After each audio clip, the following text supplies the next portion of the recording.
Okay, so that's one of the biggest hacks that you can do. Hold on to his head, put his head into a vice, and surprise, surprise, you're gonna get more chokes.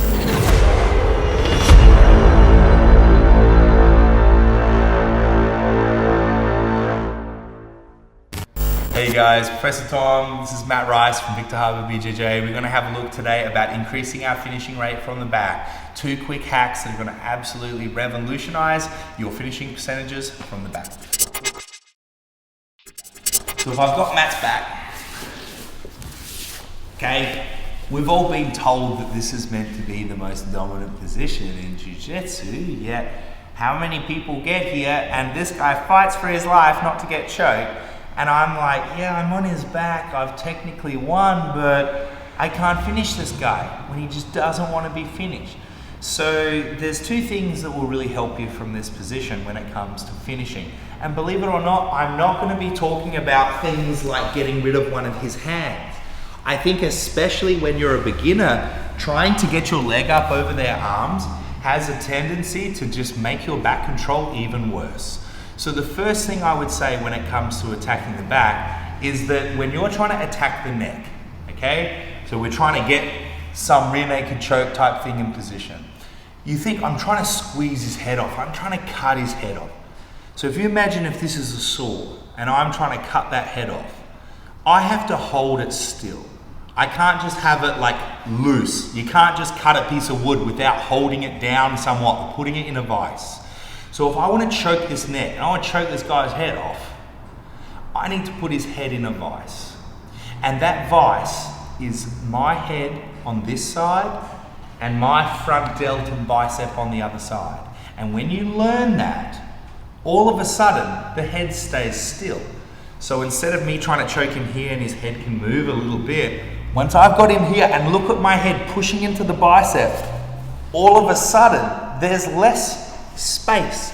He can't move around and get his fingers in. He can't rotate. So when you're here, the biggest mistake is where my head is. My head might be here, I'm trying to choke, he's grabbing at my hand, he's moving his head around like he can kind of slip out. But once I've got him here and I press my head in, I get to press this way with my head and this way with my arm, put it under my chin and finish the guy. So I'm always trying to get to this position. This is my preliminary lock. Chin over the wrist, head pushing as hard as I can into my bicep, and my bicep pushing as hard as I can into the head. And then I replace the chin with my hand, and then instead of just squeezing your elbows, as I squeeze, I'm going to pull the choking elbow back so we get a bolt cutter effect on his trachea, not just the external carotid compression. Okay, so that's one of the biggest hacks that you can do. Hold on to his head, put his head into a vice, and surprise, surprise, you're going to get more chokes. As you go to do that though, and you really put his head in a vice, sometimes he will start to flap his elbows up, because then he can drive his thumb posts in and stuff like this, and it can be hard to get my hand up, because if he wings up like this, he can really drive his thumb in, and it's hard, I can't get that hand up. But if he opens up his elbow, it will be good for defending chokes. However, with a simple doggy paddle grip, okay, I put my legs to the outside, push his head down, and take my arm bar, okay, right here. So understand that if he wants to defend the arm bar, he has to keep his elbows down. But now the rear naked choke will come into effect quite rapidly.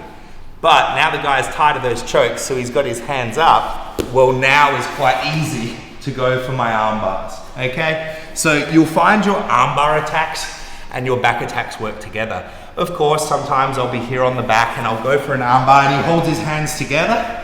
So it's a really good idea from this position to practice taking off the leg, pulling him up and retaking his back. Go back to the arm bar, go back to the back attack. Right straight into the head, into the bicep, ready for the choke. If he wants to fight this, I'll put him back into the arm bar. If he wants to fight the arm bar, I'll move him straight back up into the choke, and then hopefully my chin beats his hand. So they're the 2 quantitative tips that I would give to finish from the back. The biggest qualitative tip would be when you're on someone's back finishing your body, they are often fighting for their life. So let's say that Matt and I are rolling, he gets on my back. I'm fighting to not let him finish me at like 9 out of 10.